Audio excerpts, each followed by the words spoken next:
I, 28, female, recently lost my husband to leukemia. My husband and I had been married for 3 years before this, and his diagnosis was revealed to us just a month after our marriage. It was a devastating time for us, but my husband was a brave man and he was really strong for us until he just couldn't be strong and brave anymore. He succumbed about a month ago, and I have still been trying to cope with the loss. He and I met in college and started dating shortly after graduation when I ran into him at the company where I was supposed to be interning at. We were not friends in college, but we knew each other and sometimes talked to each other. I liked him, but I was too shy to do anything about it, and I think so was he. So it never fructified when we were in college. But when we ran into each other afterward, I took it as a sign from the universe and we started dating. I don't regret anything. We spent a lot of beautiful years together, and all the best memories of my life have been with him. He was a wonderful, smart, sweet, amazingly beautiful, beautiful person, which is probably why I put up with his mother.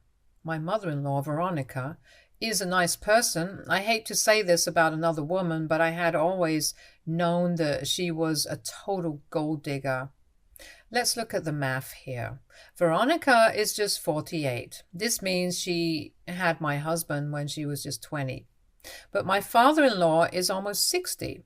I don't know his exact age, but he is in his late 50s. So that means that Veronica got knocked up by a man almost 2 decades older than her when she was just 20. Had I been talking about somebody else, I probably would have given them the benefit of the doubt and wouldn't have labeled them a gold digger. But honestly, Veronica was just that. How do I know that? Well, let's just say that she pretty much confessed it herself. The first time that I met her was at a dinner, and she was in the middle of her third divorce. She separated from my husband's father when my husband was about 5 years old. And it was because apparently suddenly his advanced age had become a really big problem for her. She was just 20 and didn't even have a college degree, so she had never worked a day in her life. She had been a stay-at-home mom and had married my husband's father as soon as she could. She locked him down, stayed with him for a couple of years, and then filed for divorce and walked away with a huge settlement and alimony. She lived off of that for a couple of years, and that, combined with the child support, was enough for her. I know all of this because she bragged about it and wouldn't stop talking about herself and how sufficient and street smart she had been from a really young age. She told me that it was important for women all around the world to be able to look out for themselves, and she thought she was the perfect example of that. Then she found her second husband, and he was a bigger fish compared to her last. He was also almost 15 years older than Veronica, and Veronica was just in her late 20s at the time. So she was still pretty young and attractive. The guy had his own business, so obviously he was a perfect man for Veronica. She flexed about how he was a married man, but she managed to impress him and win him over somehow. She laughed about how she had managed to break up their marriage and get him to divorce his wife just for her. He got married just a month after his divorce came through, and by then, Veronica was already pregnant with her second child. She gave birth to her daughter and stayed with her second husband for a significantly longer time this time. She stayed with him until her daughter was 8 years old. But unfortunately, this time it was her husband who cheated. But it was better for her because she still got alimony and child support. And these were rich guys that we were talking about, so you best believe that the money was flowing in. Even when she was talking about her second husband, it didn't feel for even a second that she had any regrets about it. She didn't seem to feel bad about the fact that she had broken up somebody's marriage just because she wanted him. And neither did she seem to feel bad about the fact that this guy had turned out to be a douchebag and cheated on her as well. To her, it probably seemed just like a deal that happened after the divorce, and her relationships were definitely purely transactional in nature. And finally, she started seeing her third husband a few years after her divorce from her second husband. At the time, she was probably around 39 and she was done having kids because she was sick of putting her body through that. 2 had been enough, her words, not mine. Her third and last husband was around her age, in his 40s, and he was also a businessman. I think it's safe to say that Veronica had a type, and that type was a rich businessman who had a ton of money and would always keep her happy. She got married after around 2 years of dating and got divorced after 3 years of marriage. The reason for that was she wanted to be free, and marriage just wasn't sitting right with her anymore because apparently it was a lot of work for very little payout, and her third husband was apparently really suspicious of her all the time, so she just couldn't deal with it and wanted out. She had enough money now, thanks to all the child support and alimony she had saved some from it, and was probably going to get compensated from her third divorce as well. This is the story that she told me when I met her for the first time at dinner, and obviously the first impression was not a great one. I did not like her at all, and I honestly felt sick. The fact that she had done these things was not as bad as the fact that she was bragging about them and making herself seem like some clever, resourceful, independent woman. She genuinely thought that she was a self-made woman, and it was pretty disturbing to hear her talk about her past. So yes, she was a gold digger, and she was proud of it. Now, I actually didn't even get to meet my mother-in-law for a really long time. My husband and I started dating when we were in our early 20s, around 22, but he didn't introduce me to Veronica until we had been together for 2 years because, unsurprisingly, he was not on board with his mother's lifestyle. He knew that she was a gold digger, and he was pretty ashamed of it. He told me about it after we had been together for almost a year, and I had kept asking him why he was not introducing me to his mother. He had introduced me to his dad since he was a lot closer to him, but when I kept asking him and I didn't drop the topic, he told me that he was embarrassed, and he hadn't even told his mother about me yet. He said that he was afraid that I wouldn't like her because, well, you know why, and that would somehow jeopardize our relationship. Only after I had comforted him and reassured him that no matter how bad his mother was, it would not affect our relationship, did he introduce me to her. My husband had warned me about her and told her that her lifestyle choices were ones that I would never agree with, but I had not expected it to be that bad. And I definitely hadn't expected Veronica to be proud of what she was. After that first meeting, I didn't keep in touch with her, and thankfully she didn't try to stay in touch either. My husband would visit her occasionally, but that was about it. He didn't cut ties with her because despite everything, she was still his mom. And he told me that he would feel guilty abandoning her since he was the only positive and permanent fixture in her life. Even her daughter didn't talk to her anymore, and she pretty much had nobody to rely on. That was not a surprise at all, but I was really happy that my husband was such a good person. I did talk to my father-in-law about Veronica, and he told me that he really regrets having anything to do with her. He told me that he loves his son, and that's probably the best thing that she could have given him. But he had been having a midlife crisis because he had been single for a really long time when he met Veronica on a dating app. He had considered that she might be with him for the money, but when she got pregnant and decided to keep the baby and insisted that they get married as soon as possible, he couldn't say no because it would be immoral and unethical of him. So he agreed. And when she stayed with him, even after the birth of my husband, he actually started to believe that she might have genuine feelings for him. But of course, that was not true. And she left as soon as she could. That really messed him up. And he couldn't really bring himself to trust other people again. Of course, he has had relationships after that, but he says that it's just never been the same for him again. So while he continued to suffer because of what Veronica did to him, she was living it up with no regrets and seemed to be having the time of her life with her husband and her alimony. Anyway, he regretted his first marriage with her, and he was a good man as far as I knew. Veronica had never been a good person, and that was pretty evident from her history and her attitude towards her past. I wouldn't say that I have had a bad relationship with Veronica because that would not be true. I haven't had any sort of relationship with her at all. Ever since I got married to my husband, I have met her only at family events. She even attends those really selectively, and more often than not, she's missing because she has other parties to attend since she is just a socialite. And I'm grateful for it. I don't think I would want to meet her more often. She was there at our wedding, but she didn't stay for long and cleared out as soon as she realized that my father-in-law was going to stick around. She was very distant from the family, and I appreciated that because I did not want her around. That did not change even after my husband's diagnosis. She would rarely ever visit. And since my husband was not well enough to visit her, they stopped seeing each other altogether. She would maybe call once in a while, but that was pretty much it. She never put in more of an effort to stay in touch with him or even to check up on him, which I thought was particularly cruel and disgusting, given the fact that he had never abandoned his mother, even though he had every reason to cut her off because she was straight up a bad person and an even worse mother. But he never gave up on her, and the least that she could have done for him was at least visit him a couple of times when he was sick and couldn't even get out of bed because he was too weak. However, she did not.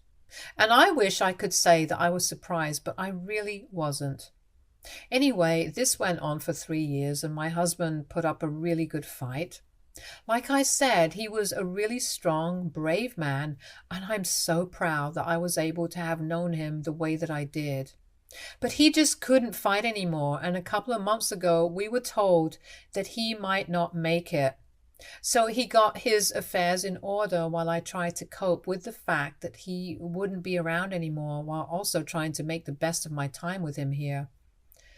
The last few months were beautiful, and even though he was really weak and could barely do anything for himself, it was all I needed to go on living for the rest of my life. I can't believe that it's over, but unfortunately this is all the time that I had with him. Naturally, when he passed away, I was devastated and I could barely bring myself to do anything.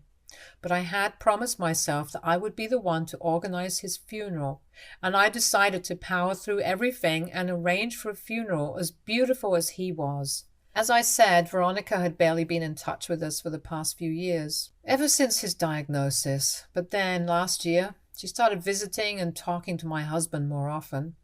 We gradually realized that this was not because she was turning over a new leaf, but just because her money was running out. There's only so much you can do with limited money and no source of income. Add to that an absolute lack of financial responsibility, you have a quick way of going broke on your hands, and that's what happened to Veronica. She had been living extravagantly for the past few years, and it was a miracle that the money that she had been saving for the years before had even lasted her that long. But now she had exhausted most of her funds and was buttering my husband because she needed help paying off all of her bills and still maintaining her lifestyle. My husband was a kind man, but he was no fool, and he knew exactly what his mother was trying to do. But he was way too sick to put up a fight with her or demand that she stop coming to see him. So instead, he decided to deal with it as slyly as he could and kept on delaying the conversation. Any time his mother would start talking to him about money, he would steer the conversation somewhere else, and he played it really well. He was clever about it and was able to evade her for almost a year, which was pretty impressive. And Veronica was low, but she wasn't stupid enough to directly demand money from her suffering son. Anyway, my husband was able to evade that for as long as he was alive, and I knew for a fact that Veronica would never demand or even ask for money from me because we definitely did not have that kind of relationship. And around the time of the funeral, I wasn't even thinking about any of this anyway. I was really busy on the day of the funeral because there were a lot of guests to attend to and I had a lot of work. I didn't even have enough time to grieve because my husband was a pretty well-known guy and he was loved deeply by a lot of people. So it was no wonder that a lot of people had attended his funeral. It was actually pretty sweet. At one point, I thought I had come upstairs because I needed to freshen up a little, but that's when I heard noises from my husband's room. Guests were supposed to limit themselves to the downstairs area. So I had no idea why anybody would come up, and I decided to peek into the room to check out who had come up. I was shocked when I realized that it was Veronica who was puttering around in the room. She had her back turned to me so she couldn't see me, but I could see her very well, and she was going through stuff on my husband's bedside table. I was about to go in and confront her, but something told me to wait and see what she does because I was curious. A few seconds later, I noticed that she grabbed something small and shoved it into her purse as quickly as she could. I decided to walk away from the door and went to the bathroom and waited for her to go back down. After she was gone, I had heard her leaving, and I decided to go into my husband's room and check what was missing. I realized that it was my husband's wallet that she had shoved into her purse. My husband's wallet still contained all the cards that belonged to him, and I hadn't touched it after his passing. He had spent his last couple of days in the hospital, and the wallet had been at home because I wasn't going to let him use it for anything. So it had stayed in its place, and since I was having the funeral just 4 days after his demise, his lawyer and I hadn't had the time to cancel his financial tie-ups either. We figured we would do it in due course of time because anyway it was not going to be in use, so it wouldn't matter. But when I saw Veronica take that wallet and leave, I knew that she was going to use it for her own gain. For a few minutes after that, I was just disgusted by how heartless and psychotic this was. I can't imagine anybody who would attend their own son's funeral and then steal their wallet. I mean, that's literally crazy. But I decided to let her get away with it because I knew that this was going to be illegal and she would get into a whole lot of trouble for it. I didn't care about the consequences because I wasn't the one who was going to have to face anything. So the day went on as usual, and Veronica left shortly after I had seen her in the bedroom. I saw her sneaking out, not even daring to say goodbye to me, her son's widow. For the next few weeks, I didn't hear from her at all, and I knew that she was up to something, but I didn't know what. The next few weeks, I was barely in touch with anybody because I was still sorting out all the legal aspects because my husband was now gone. The only person I spoke to was his lawyer, and since they had been really close friends when he was alive, he had known everything about Veronica, and I felt comfortable telling him what I had let her get away with. I just wanted to make sure that I wouldn't get into trouble for permitting this to happen, and he told me that it was unlikely, and even if I did get questioned, then I could just say that I was grieving, and people would pretty much believe it without a second thought. So that's how it went, and earlier this week, Veronica finally got back in touch with me and told me that she had accidentally picked up my husband's wallet at the funeral and hadn't even realized it for so long. But now that she had discovered it, she wanted to return it to me so I could cancel all the cards and stuff. I told her to visit me instead because I had already spoken to people at the bank and asked them to mail me an itemized bank statement for all the expenses on both the cards, and they had done so just a few days before Veronica reached out to me. I had also gotten the cards cancelled, which was definitely by Veronica. I wanted to return them because now they were just pieces of plastic and were useless to her. But she didn't want me to know that they were not working because otherwise I would realize that she had been using them. Little did she know that I already knew everything and she was about to get screwed. She visited me a couple of hours after the phone call, and once she was here, I didn't even waste a second before handing her the bank statement for the credit card. And I got to say, she was really not holding back on her expenses. She had racked up a debt of more than $100,000 in less than a month, and very little of it was from paying off her essential bills. Most of it was frivolous expenses and, funnily enough, flight tickets to another city every weekend for the past month. But I don't want to get into that. The point was that she had spent a lot of money, and I told her that I knew she had been the one to take the card on purpose, and she had been using it so far. It was really stupid of her to expect to get away with something like this because, of course, banks keep track of what you spend and where you spend it. She was shocked, but she recovered quickly and told me that this was her son's money, so she was allowed to do whatever she wanted with it, and I was nobody to question her right. I thought that it was crazy because it was the credit card that she had been using, not the debit. So she had actually been racking up debt for him, not spending the money that he already had. I told her that she had better return the money and clear the debt, or else I would be forced to tell the bank officials that the card had gone missing after my husband's funeral, and I hadn't even noticed it until recently when I cancelled all of them. And then I would tell them that it was she who was using it, which was illegal, and they would have no problem tying her to the card because there were obviously other expenses and records to prove it. So then she would go to prison and would stay there until she was really old.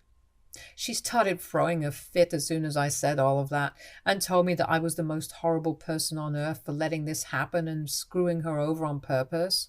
She believed that what I did was pure evil and morally wrong on so many levels that she couldn't even fathom that anybody in their right mind would be capable of something like this. I think she must have cursed at me for around half an hour before she finally left in tears.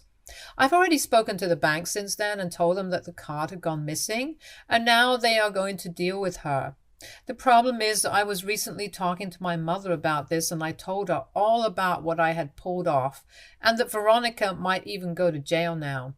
I thought that I had been righteous, and I still think so, because all of this could have been avoided if Veronica hadn't been a nasty little thief. But unfortunately, my mother thinks that what I did was horrifying, and she can't even speak to me because she agrees with Veronica and believes that what I did was too much. She hasn't been speaking to me and says that if I testify against Veronica, then she'll never speak to me again. I don't understand how this is my fault, because I was not the one who was stealing my son's wallet at his funeral to pay for God knows what and support my extravagant lifestyle. I feel like my mom is making a big deal out of this, but I feel really bad now. AITA for allowing my mother-in-law to steal my husband's wallet at his funeral just to get her in trouble? Update 1. Hi, so most of you were of the opinion that both Veronica and I are messed up. That might be true, but at least I'm not a thief. And at least I was not using my son's credit card to see my lover every weekend. Yep. I received a call from the guy that she had been seeing, and he told me that what I had done was disgusting and I had better watch my back. So far, I have been facing the consequences of my actions. My mom is not talking to me, and my dad thinks that this is going to be a difficult problem to fix because my mother is really big on morals and ethics and stuff.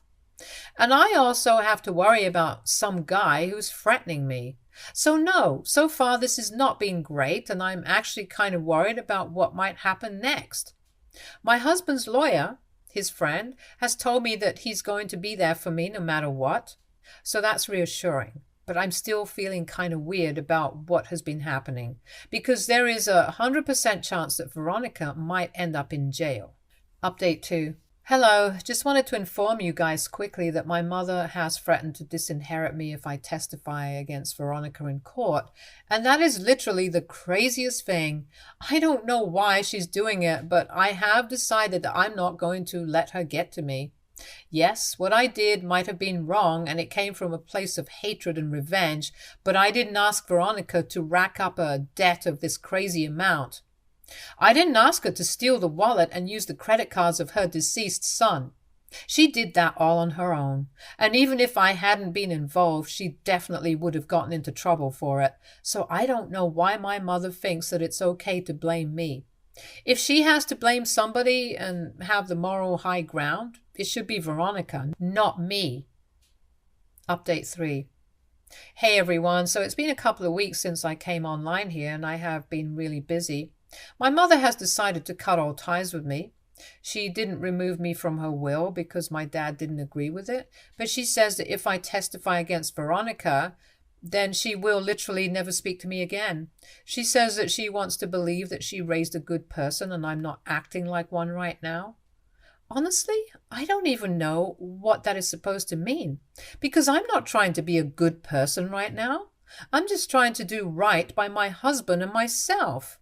That's all that I'm interested in doing. So for her to say weird stuff like that and expect me to feel bad about it is just stupid.